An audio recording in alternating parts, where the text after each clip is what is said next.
Imiter la sagesse de Dieu pour devenir et accomplir. Imiter les apôtres, en réalité. Nous avions abordé ce thème le dimanche passé, par la grâce de Dieu. Et c'est un thème qui nous a particulièrement parlé. Sur le plan naturel, l'enfant qui naît se développe en imitant. Il n'y a aucun enfant qui grandit. Il n'y a aucun enfant qui acquiert sa personnalité sans d'abord avoir imité ses parents. Du moins les personnes qui sont dans son milieu restreint, avec lequel il grandit. Il forge son caractère et sa personnalité singulière dans une combinaison de plusieurs traits de caractère qui définissent sa singularité. À moins que l'on soit Mowgli. Qui connaît Mowgli? Qui a grandi dans la jungle. Et même Mowgli qui a grandi dans la jungle a quand même hérité par la génétique, par l'ADN, a hérité des bagages émotionnels de ses parents. Personne ne s'accomplit tout seul. On a toujours besoin d'imiter. On a toujours besoin d'imiter pour devenir. Pourquoi Dieu nous demande d'imiter? On en avait parlé la dernière fois. Pourquoi Dieu nous demande d'imiter? Parce qu'on avait dit que Dieu nous demande d'imiter parce que dans l'imitation, il y a une puissance pour devenir et une puissance pour accomplir. Et qu'est-ce que le Seigneur nous demandait d'imiter? Le Seigneur nous demandait d'imiter, je fais une rétrospective pour ceux qui n'étaient pas là. Le Seigneur nous demande d'imiter les apôtres. Qui il nous demande d'imiter? Les apôtres. C'est la raison pour laquelle la semaine passée, j'avais donné 9 textes des Écritures qui montraient à chaque fois, c'était l'apôtre Paul en l'occurrence la plupart du temps, qui disait « Imitez-moi, imitez-moi comme moi-même j'imite Christ. » Imitez, imitez. Le mot « imiter » a été cité à plusieurs reprises par un homme, non pas par Jésus-Christ lui-même, mais par un homme qui, lui, se disait « Moi, j'imite Christ, alors vous pouvez m'imiter. » Que quelqu'un me dise un bon amen. Imitez les apôtres. Imiter ne se limite pas juste à copier le style vestimentaire. Ce n'est pas mauvais. Mais ce n'est pas de ça que le Seigneur parle. Quand le Seigneur parle d'imiter, il voit au-delà du style vestimentaire. Il voit au-delà de l'apparence extérieure. Quand Dieu demande d'imiter, le Seigneur demande d'imiter des choses profondes. Il demande d'imiter les choses qui ne sont pas superficielles.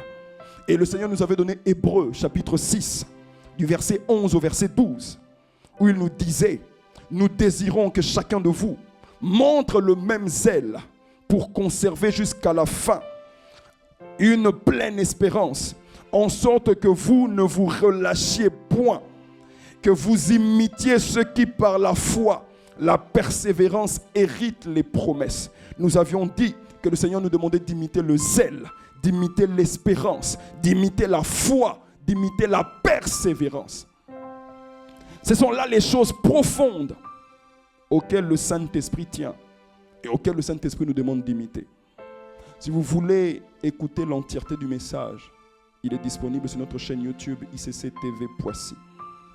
Pour aujourd'hui, Dieu nous dit, et c'est le titre de mon message, Dieu te dit, Dieu me dit, Dieu dit à chacun d'entre nous ici, que nous avons besoin d'une transplantation cardiaque divine. Dis à ton voisin, j'ai besoin. Oh, dis-lui mieux que ça, j'ai besoin d'une transplantation cardiaque divine. Donc, nous sommes dans une salle d'opération là. Nous sommes dans une salle d'opération où les anges sont avec nous, où le Seigneur est là. J'aimerais tellement que tu ressentes la présence de Dieu que je ressens ici. Nous sommes ici, les anges de Dieu sont là. Dieu est là. Et tout ce que le Seigneur te demande, c'est d'avoir le cœur disposé à écouter, à comprendre et à crier à lui. Ce message que je veux te donner ce matin est inspiré de plusieurs messages que notre Père de la maison, l'apôtre Ivan, nous donne concernant le cœur. Le cœur de Dieu, c'est l'ADN d'Impact Centre Chrétien. Et il est aussi inspiré d'un message que je suivis de l'apôtre Mohamed Sanogo. Dans Matthieu chapitre 24 au verset 12, est-ce qu'on peut le lire? Matthieu chapitre 24 au verset 12. La Bible dit, et parce que l'iniquité se sera accrue, la charité du plus grand nombre se refroidira. Que quelqu'un me dise aïe aïe aïe. La charité dont il est question, c'est l'amour. L'amour avec lequel Dieu aime, c'est l'amour agapé. On dit à ton voisin l'amour agapé. L'amour agapé, ce n'est pas l'amour éros. Ce n'est pas l'amour érotique. Ce n'est pas l'amour qui vient avec les émotions. L'amour agapé, c'est l'amour avec lequel Dieu aime. Dieu est capable d'aimer les ennemis. Dieu est capable de bénir lorsqu'on maudit. Dieu est capable de faire briller, et il le fait. Il fait briller son soleil sur les bons et sur les mauvais. Il y en a qui le critiquent. Il y en a qui l'ont rejeté. Mais Dieu a continué d'aimer. Ça, c'est l'amour agapé. Et le Seigneur nous dit que parce que l'iniquité se sera accrue, l'amour du plus grand nombre se refroidira. Dieu ne dit pas que les gens cesseront de venir à l'église. Dieu ne dit pas que les personnes arrêteront de prier. La preuve, on est là. Dieu ne dit pas que les personnes ne seront plus sympas ou amicales. Ce n'est pas de ça que le Seigneur parle. Le Seigneur dit que dans les derniers temps, quand l'iniquité se sera accrue, c'est cette dimension de l'amour qui est la dimension dont il est écrit dans 1 Corinthiens chapitre 13 au verset 4. On parle de la dimension de l'amour dans la patience. Dis avec moi la patience. N'as-tu pas remarqué que les gens sont de moins en moins patients? N'as-tu pas remarqué que les gens sont de moins en moins constants? Les gens ont du mal à rester dans une entreprise pendant longtemps. Tu n'as pas remarqué, il y a quelqu'un qui rit. Le client n'est pas loin. Les gens ont du mal. Pourquoi? Parce que tout est devenu superficiel. Tout n'a plus de profondeur, de constance. Il y a des personnes qui ne croient même plus que l'amour existe. Il y en a qui se disent, moi, je préfère avoir des enfants. Qui ne croient plus au mariage. Et vous savez, ça se concrétise et ça se voit par le nombre de personnes qui souffrent dans leur cœur aujourd'hui. Les gens ont du mal à pardonner. Nous sommes dans une génération où l'on a du mal à pardonner. Où la plupart du temps, lorsque nous faisons les délivrances, nous traitons plus de problèmes de manque de pardon. Il faut que tu pardonnes. Il faut que tu pardonnes. Il faut que tu pardonnes. Pourquoi? Dieu dit, parce que l'amour de Dieu se refroidira.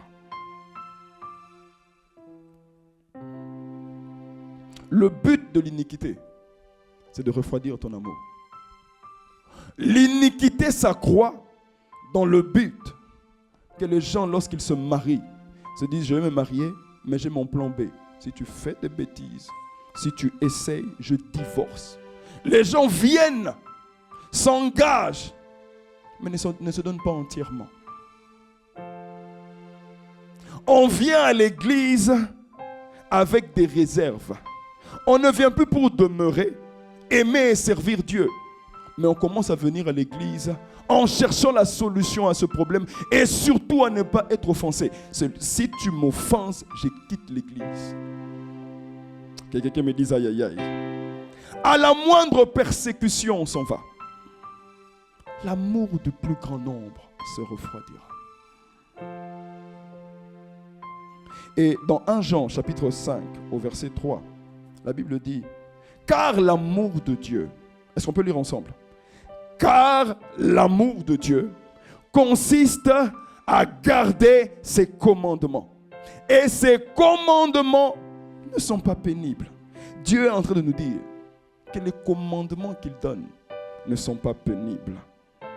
Ce sont nos cœurs qui sont devenus tortueux. Le problème ne sont pas les commandements. Le problème, c'est le type de cœur que nous avons. Que quelqu'un me dise, aïe, aïe, aïe. Le problème n'est donc pas au niveau de la parole de Dieu. Le problème est au niveau du cœur qui reçoit la parole. Que quelqu'un me dise amen. Jérémie insiste dessus et met une lumière en disant, dans Jérémie chapitre 17 au verset 9, le cœur est tortueux par-dessus tout. Il est méchant. Qui peut le connaître? Lorsque Jérémie est en train de parler ainsi, il est en train de parler d'un type de cœur, le cœur de l'homme. Et concernant le mariage, Jésus parle aux disciples. Il dit dans Matthieu chapitre 19 au verset 8, il dit ceci, il leur répondit, on lui a posé une question. Et on lui a posé une question en rapport avec le mariage, en rapport avec la répudiation. Et Jésus répond, il dit, c'est à cause de la dureté de votre cœur que Moïse vous a permis de répudier vos femmes. Au commencement, il n'en était pas ainsi. Ça signifie qu'au commencement, Dieu n'a jamais voulu le divorce. Dieu n'a jamais, dans sa pensée, imaginé le divorce. Le divorce est une conception humaine et non une conception divine. Et il le confirme dans Malachie chapitre 2 verset 16. On ne va pas le mettre. Mais dans Malachie chapitre 2 verset 16, le Seigneur dit, je hais la répudiation. Il dit, j'en ai horreur. Je hais la répudiation. Mais j'ai une bonne nouvelle pour toi et moi. Que quelqu'un me dise amen. Parce que je sens que ton visage se froisse. Dis à ton voisin, j'ai une bonne nouvelle. Dis à ton voisin, il y a une bonne nouvelle. La bonne nouvelle, c'est que Dieu veut faire en nous une transplantation cardiaque divine. Dieu veut opérer dans nos cœurs une opération chirurgicale divine. Que quelqu'un me dise un bon amen. Oh, que quelqu'un me dise un bon amen. La transplantation cardiaque, si j'ai un peu cherché en lisant dans les revues scientifiques, la transplantation cardiaque ou greffe de cœur, c'est une intervention chirurgicale consistant à remplacer un cœur malade par un cœur sain. Dis avec moi, un cœur malade par un cœur sain. Elle est proposée, écoute bien, elle est proposée aux patients ayant une insuffisance cardiaque grave et une espérance de vie limitée. Ça, c'est sur le plan naturel. Sur le plan naturel, un greffe de cœur est proposé lorsqu'on a une insuffisance cardiaque grave.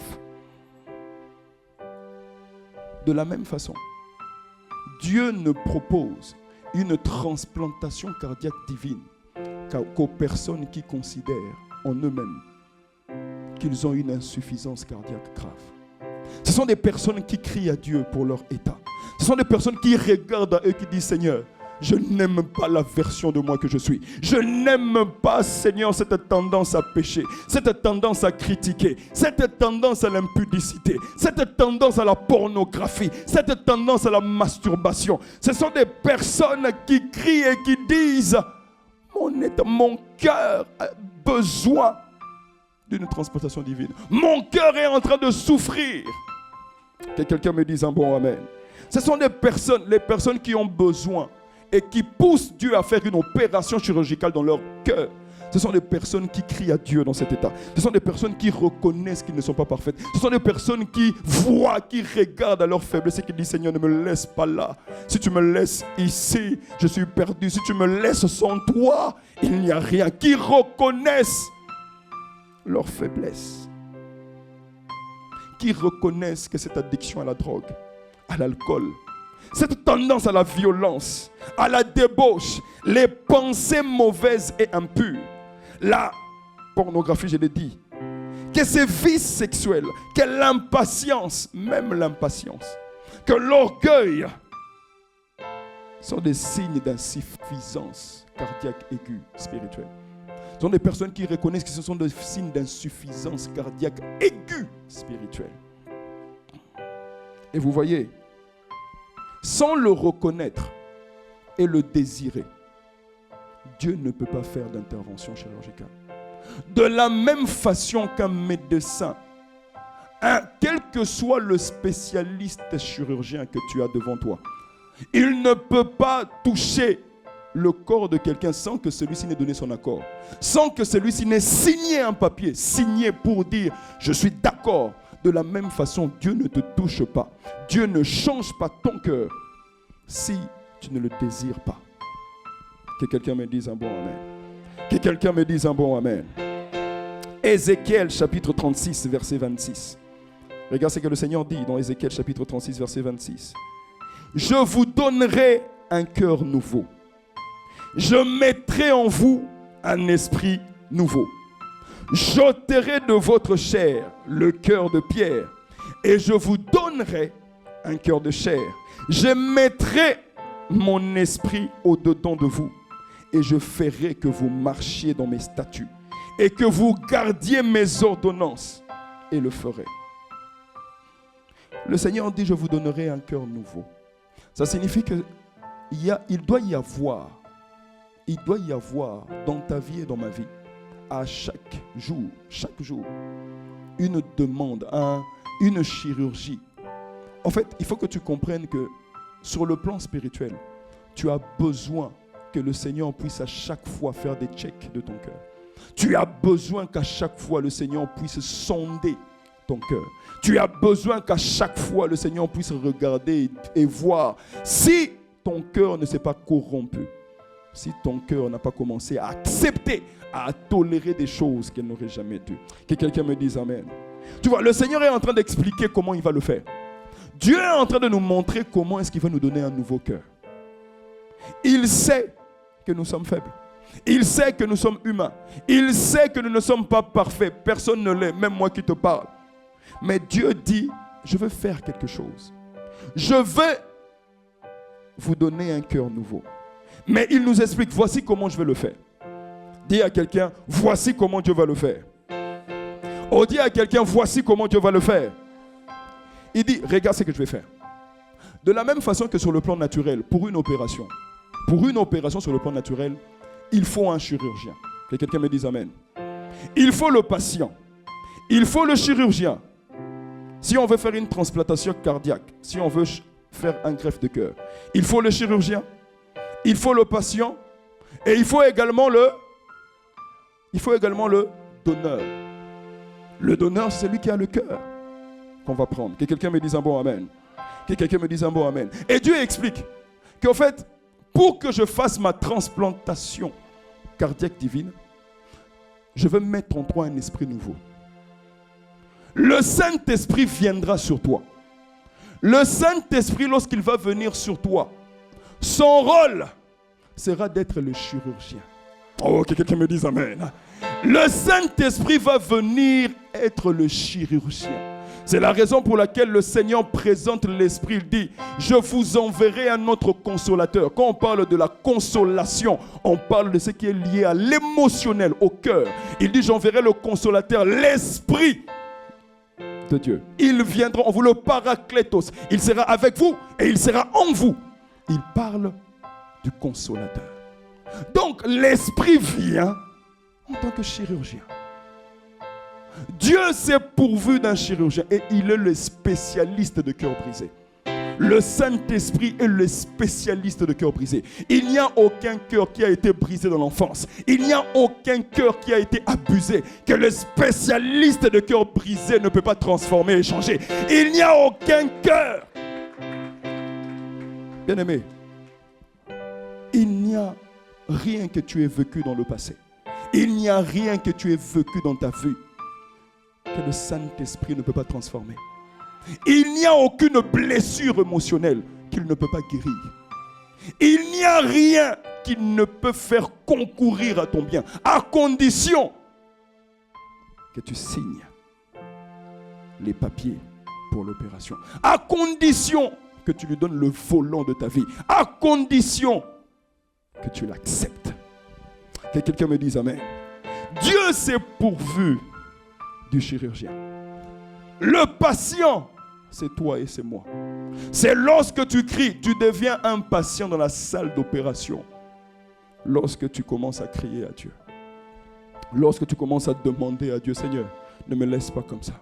Je sais que le problème n'est pas les autres. Lorsque tu ne pointes pas du doigt les autres à chaque fois, mais lorsque tu te remets en question, lorsque tu dis, Seigneur, ne me laisse pas dans ces péchés, ne me laisse pas dans cette iniquité, ne me laisse pas dans cette tendance à critiquer, ne me laisse pas dans cet orgueil, ne me laisse pas dans ces vices et ces penchants sexuels, ne me laisse pas là.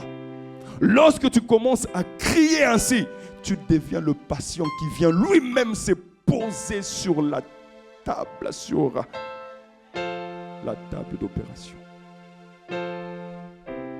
Le chirurgien est là. Le Saint-Esprit vient. Dieu s'est pourvu au chirurgien. Mais tu vois, on a le patient, on a le chirurgien. Dis avec moi, il faut un donneur. Oh, dis avec moi, il faut un donneur. Dis avec moi, il faut un donneur. Et Jésus-Christ. Oh, dis avec moi, Jésus-Christ. Oh, dis avec moi, Jésus-Christ. Oh, dis avec moi, Jésus-Christ. Jésus-Christ est le donneur. Vous savez, pour ceux qui désirent de tout leur cœur, lorsque tu acceptes Jésus dans ta vie, le Seigneur, lorsque tu acceptes le Seigneur, il ne fait pas que effacer tes péchés. Il ne fait pas que te donner une nouvelle vie. Mais il sait aussi que de façon constante et régulière, tu as besoin d'avoir son cœur. Tu vois, lorsque Dieu a marché sur la terre, Jésus, il a marché avec un type de cœur. Il a marché avec un cœur qui ne maudit pas ses ennemis. Il a marché avec un cœur qui fait du bien à ceux qui lui font du mal. Il a marché avec un cœur qui est patient et compatissant. Il a marché avec un cœur qui aime en tout temps. Il a marché avec un cœur qui pardonne et qui fait du bien. Il a marché avec le type de cœur que tu aimerais avoir. Le type de cœur que tu veux avoir, que tu veux manifester en réalité. Jésus a marché avec ce cœur sur la terre. Que quelqu'un me dise amen. Et tu vois, sur le plan naturel, le donneur, j'ai regardé un peu. J'ai vu qu'en fait, sur le plan naturel, on demande aux donneurs, ceux qui donnent leur cœur. En tout cas, ce n'est pas ceux qui donnent, parce que normalement, pour donner ton cœur, ça signifie qu'on a récupéré d'un corps. Mais on check à ce que le donneur ait moins de 60 ans d'âge, déjà. Et qui n'ait pas souffert des coronaropathie. Ce matin, tu vas être un peu scientifique. Un peu de science ce matin. De coronaropathie. Et la coronaropathie, ce sont des maladies qui atteignent les artères, qui vascularisent le cœur. Je vous assure, j'ai appris ça. Tu vois, en gros, il ne doit pas avoir souffert d'infection cardiaque. Il faut que dans sa vie, qu'il n'ait pas eu de problème de cœur. Je répète, il faut que le donneur n'ait pas eu de problème de cœur. Et sur le plan naturel, Jésus-Christ qui a vécu sur la terre n'a jamais eu de problème de cœur. Vous savez, on rend grâce, c'est vrai. Lorsque l'on parle du cœur de David, on aime dire, waouh, David était l'homme selon le cœur de Dieu. Mais n'oubliez pas que le cœur de David n'est pas parfait. Quelqu'un me dise un bon amen. Parce que je vois beaucoup dire, j'aimerais avoir le cœur de David. Le cœur de David n'est pas le cœur qu'il te faut. Non. Le cœur de David n'était pas parfait. C'était un homme selon le cœur de Dieu, c'est vrai. Mais son cœur n'était pas parfait. Que quelqu'un me dise un bon amen. Parce que la Bible dit dans Romains, chapitre 3, verset 23, « Car tous ont péché et sont privés de la gloire de Dieu. » Le cœur de David était un bon cœur, c'est vrai, mais n'est pas un cœur parfait. C'est le cœur de David qui malheureusement a fait tuer Uri pour prendre sa femme. Le cœur de David n'était pas parfait. Le cœur de David a commis tellement de fautes. C'est la raison pour laquelle, pour l'opération chirurgicale dont tu as besoin, Dieu n'est pas allé regarder dans ceux qui sont nés d'un homme et d'une femme. Il sait que tout ce qui est né d'un homme et d'une femme n'a pas le type de cœur pur, le type de cœur bon qu'il faut pour toi et pour moi. Parce que c'est du cœur que viennent les mauvaises pensées. Matthieu chapitre 15 verset 19. Tu dois comprendre ça. Du cœur viennent les mauvaises pensées. Du cœur viennent le meurtre. Du cœur viennent les adultères. Du cœur viennent les impudicités, les vols, les faux témoignages, les calomnies. Ce n'est pas à l'extérieur, ça commence à l'intérieur. Les vols ne viennent pas de l'extérieur, ça commence à l'intérieur. Les calomnies, les tendances à critiquer ne viennent pas de l'extérieur, ça commence à l'intérieur. Oh, que quelqu'un me dise un bon amen. C'est la raison pour laquelle, pour le cœur, ni David, ni Mohamed, ni Bouddha, ni Krishna, ni qui que tu sais, ne pouvaient se lever et te donner le cœur. Parce que eux tous ont péché. Tout le monde, et sont privés de la gloire de Dieu. Mais la Bible dit qu'il y en a un qui a vécu sur la terre. Aïe. Il est né d'une femme, de la postérité de la femme. Il n'est pas né d'un homme, non. Il est né de la postérité de la femme. Et la Bible dit qu'il n'a commis aucun péché. Ça signifie que son cœur était pur. Ça signifie que son cœur n'avait jamais connu d'infection ou d'affection cardiaque. Jamais. Un cœur pur. Et c'est ce cœur qu'il faut pour toi et pour moi. C'est ce cœur que Dieu a en réserve pour toi et pour moi. Oh, dis avec moi, Jésus est le donneur. Oh, dis avec moi, Jésus est le donneur. Dieu a pourvu pour le nouveau cœur. J'ai une bonne nouvelle pour toi. Le genre de cœur que tu es en train de chercher, la personne que tu aspires à être, ce n'est pas d'abord les efforts qu'il faut que tu fasses. Tu as d'abord besoin d'un nouveau cœur. Je viens t'annoncer la personne que tu veux être. Le mal que tu es en train de faire, que tu n'arrives pas à te séparer. Il ne te faut pas d'abord faire des efforts. Dieu ne te demande pas d'abord ça. Dieu te dit, j'ai un cœur à te donner. J'ai un cœur pour toi. J'ai un cœur à te transplanter. Que quelqu'un me dise amen. Je vous donnerai un cœur nouveau. Et lorsque vous aurez ce cœur nouveau, alors vous pourrez obéir à mes commandements. Parce que la vérité, c'est qu'ils ne sont pas pénibles. Ils ne sont pas pénibles. Ma parole n'est pas pénible. Ma parole devrait être à ton palais doux comme le miel. Ma parole devait être pour toi un style de vie dans lequel tu te plais. Que quelqu'un me dise un bon amen. Dans le psaume 119, lorsque tu lis le psaume 119, on ne va pas aller là-bas, mais tu vas voir qu'à chaque fois que le psalmiste parle de la parole, il l'exalte. Il dit ta parole me fait du bien. Ta parole, redonne-moi la vie par ta parole. Il est en train de parler de la parole. C'est pendant que mes ennemis se lèvent contre moi, moi, je médite, je pratique ta parole. La parole de Dieu est la solution qu'il te faut. Et Dieu le sait. C'est la raison pour laquelle Dieu dit, ne t'efforce pas avec ta force. N'essaye pas avec toi.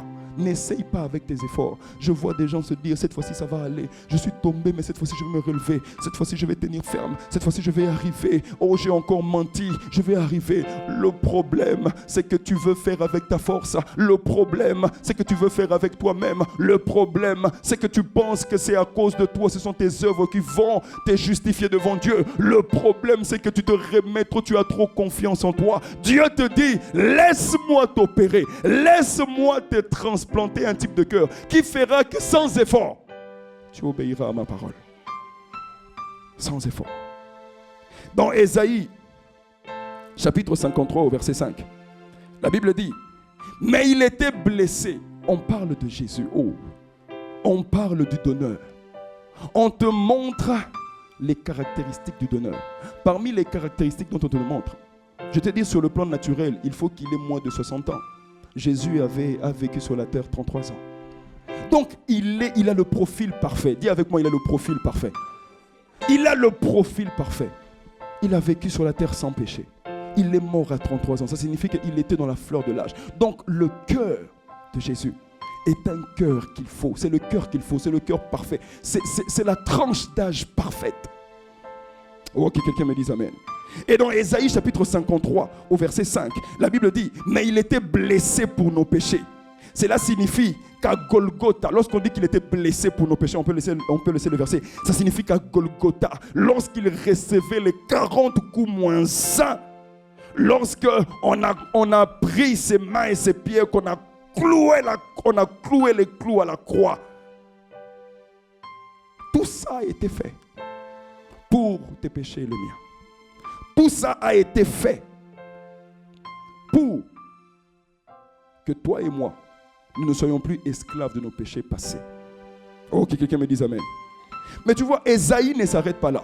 Ésaïe ne s'arrête pas à dire qu'il a été blessé pour nos péchés. Non, Ésaïe va plus loin. Il dit qu'il a été brisé. Lorsqu'on parle de briser, généralement, quelque chose qui est brisé, c'est quelque chose qui se casse. Et pour ceux qui font du sport, la plupart du temps, ils sauront que le muscle, ce qui se brise beaucoup lorsque tu as fait des efforts physiques, c'est le muscle. Dis avec moi le muscle. Dis avec moi le muscle.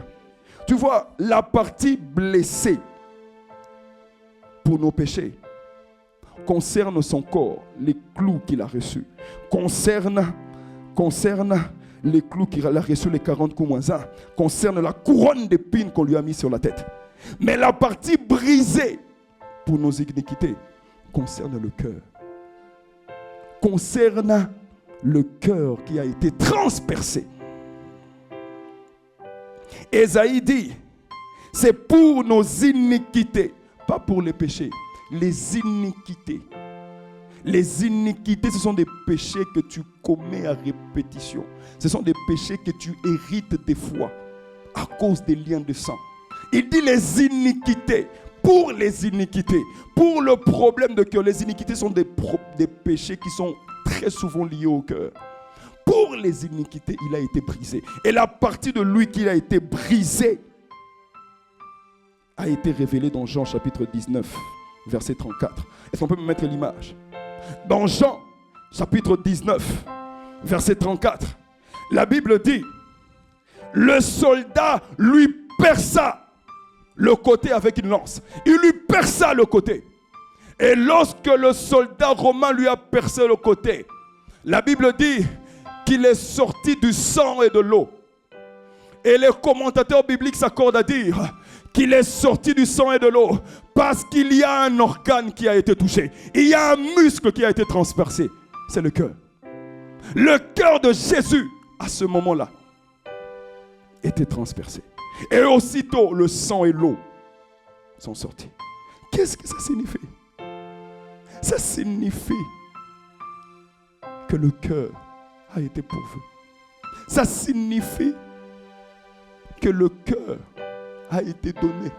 Ça signifie que Jésus-Christ, lorsqu'il est apparu à ses disciples, il leur a montré ses mains. Il leur a montré ses pieds. Le Jésus-Christ qui règne, tu dois le savoir. Et je pense que le pasteur Yann nous en avait parlé en début d'année. Il nous disait que le Jésus-Christ qui est ressuscité, Jésus-Christ qui est assis à la droite du Père, c'est Jésus-Christ a gardé les traces de sa souffrance. Il a gardé les mains percées. Il a gardé les pieds percés. Il a gardé sur son dos les traces de sa souffrance. Et j'ai découvert que non seulement il a gardé les traces que les gens peuvent voir, mais il a aussi gardé les traces que les gens ne peuvent pas voir. Le Jésus-Christ qui est assis à la droite du Père a un cœur, c'est vrai. Mais le cœur qu'il possède a été brisé. Il a un cœur, Mais le cœur qu'il possède a été brisé. Le cœur que Jésus-Christ porte n'est pas un cœur entier, c'est un cœur brisé. Brisé pour toi et moi. Brisé pour nos iniquités. Que quelqu'un me dise amen. Son cœur a été donné afin que nous recevions la transplantation divine dont nous avons besoin. Tu n'es plus obligé de lutter. Si tu as lutté avec un péché toute ta vie, Dieu vient te dire, je veux te donner mon cœur. Je veux te donner un cœur. Je vais te donner le cœur dont il est question dans Jean chapitre 4 au verset 34. Le cœur que Jésus avait, c'est le cœur qui disait, ma nourriture est de faire la volonté de Dieu, de celui qui m'a envoyé, d'accomplir son œuvre. Le cœur que Jésus avait, c'est le cœur qui était soumis de façon naturelle. Il dit, en vérité, je vous le dis, le Fils ne peut rien faire de lui-même. Et tout ce que le Père fait, le Fils le fait pareillement. Tu sais pourquoi Jésus pouvait dire ça? Parce qu'il avait le type de cœur qu'il faut. Tu sais pourquoi des fois tu as du mal à donner à Dieu tous les aspects de ta vie? Tu sais pourquoi Dieu te dit laisse ce copain. Dieu te dit abandonne cette relation. Dieu te dit sanctifie-toi. Tu sais pourquoi tu es toujours en train de dire, de te justifier, de dire non, mais c'est parce que tu n'as pas connu le cœur de Dieu. Le genre de cœur qui est capable de dire ma nourriture, c'est de faire la volonté de Dieu. Moi, je suis là pour faire ce que le Père me demande. Et vous voyez, Jésus, pour nous sauver, a obéi à la parole de Dieu. Dans Ézéchiel chapitre 36, verset 26, Dieu nous dit, c'est ce cœur-là que je vais vous donner. C'est ce cœur que je vais transplanter. Le divin chirurgien, le Saint-Esprit est là. Le Saint-Esprit est ici. Le cœur a été pourvu. Le patient, c'est celui qui désire. Mais ce que Dieu attend de toi et de moi, c'est que nous puissions crier à lui. C'est que nous puissions implorer. Alors, bien aimés, nous allons nous lever. Nous allons nous lever. Nous allons nous lever. Et nous allons implorer la grâce de Dieu. Il est possible de recevoir un nouveau cœur. Il est possible de marcher selon la volonté de Dieu. Il est possible d'accomplir sa destinée. Il est possible. Tout ce que le Seigneur a dit sur ta vie, c'est encore possible. Mais ce qu'il te faut, c'est son cœur. Il veut que tu cries. Non pas pour les choses d'abord, non pas pour les choses superficielles. Il veut que tu cries pour son cœur. Il veut que tu cries et que tu lui demandes, Seigneur, donne-moi le cœur qui obéit à ta parole. Donne-moi le cœur qui t'obéit. Donne-moi le cœur qui est tout entier à toi. Alors, c'est pour ça que l'on va prier ce matin. Est-ce que nous pouvons élever la voix? Marakezi, est-ce que nous pouvons commencer à prier? Je veux que nous puissions commencer à prier. Dis, Seigneur, donne-moi ton cœur. Seigneur, je suis ici. J'ai besoin d'un cœur. Seigneur, je suis ici. Je crie à toi parce que je reconnais, Seigneur, que j'ai un problème cardiaque aigu.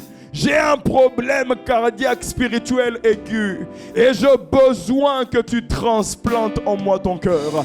Oh, divin chirurgien, Saint-Esprit, je te prie. Là où je lutte encore avec l'immoralité, là où je lutte encore avec le péché, là où je lutte encore avec l'obéissance, là où je lutte encore, j'ai besoin de toi.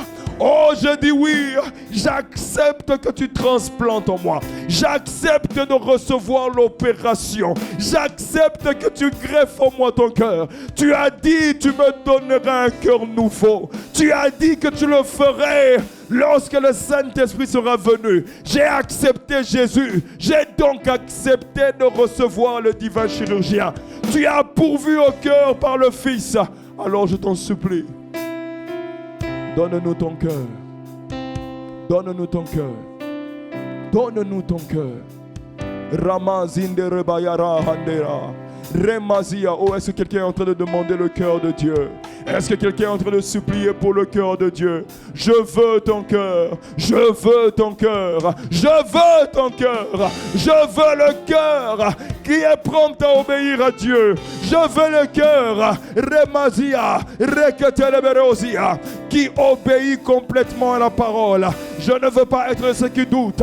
Je veux être de ceux qui croient. Et je veux recevoir une transplantation divine. Je veux recevoir Repalia Rosia, Reketelebebesia, Irremasenteleberea, Riketolomosea, Palia Sapalia Rosia.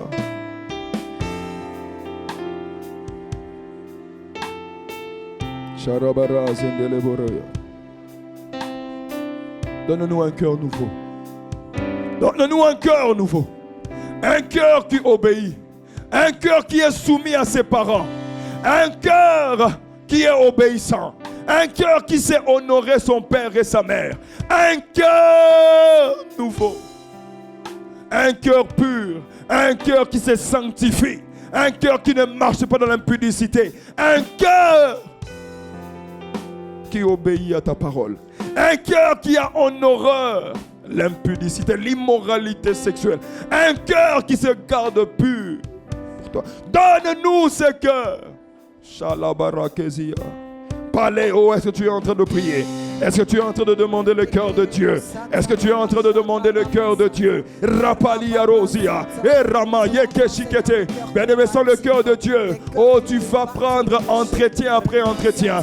Tu vas dire les choses s'améliorent, mais au fait, j'ai l'impression que je retombe encore. Sans le cœur, oh, Palia Rosia. Sans son cœur, tu ne pourras pas marcher dans l'obéissance totale à Dieu. Donne-nous le cœur. Chaque jour. Donne-nous un cœur pur. Donne-nous le cœur de Jésus. Ce cœur a été brisé pour moi. Ce cœur a été donné par le donneur. Ce cœur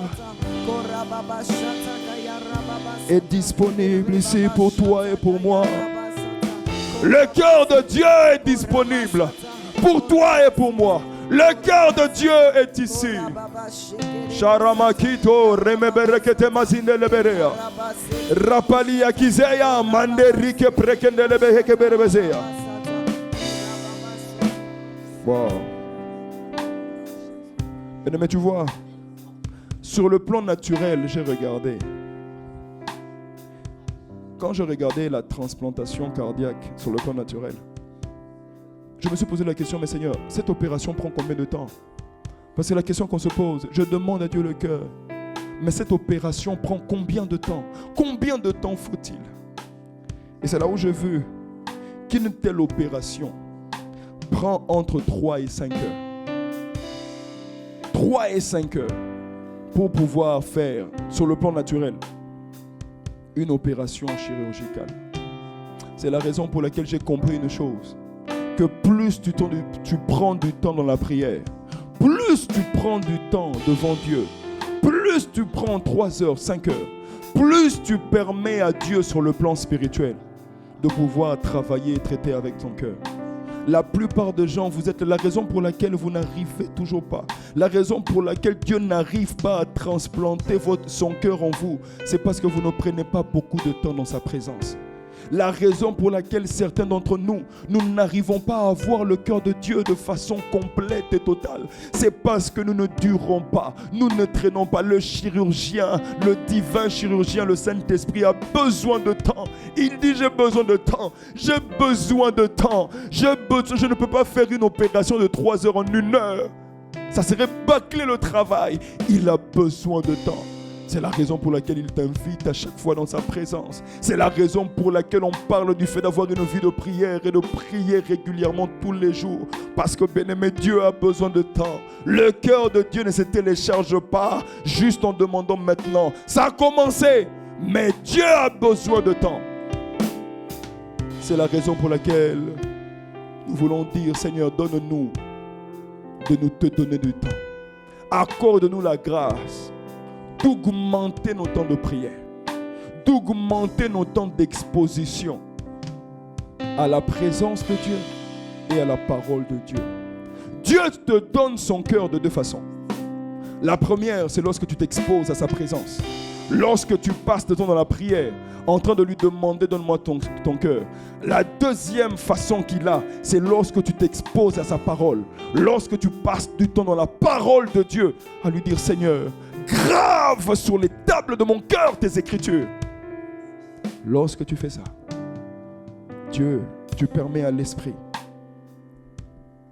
de pouvoir opérer.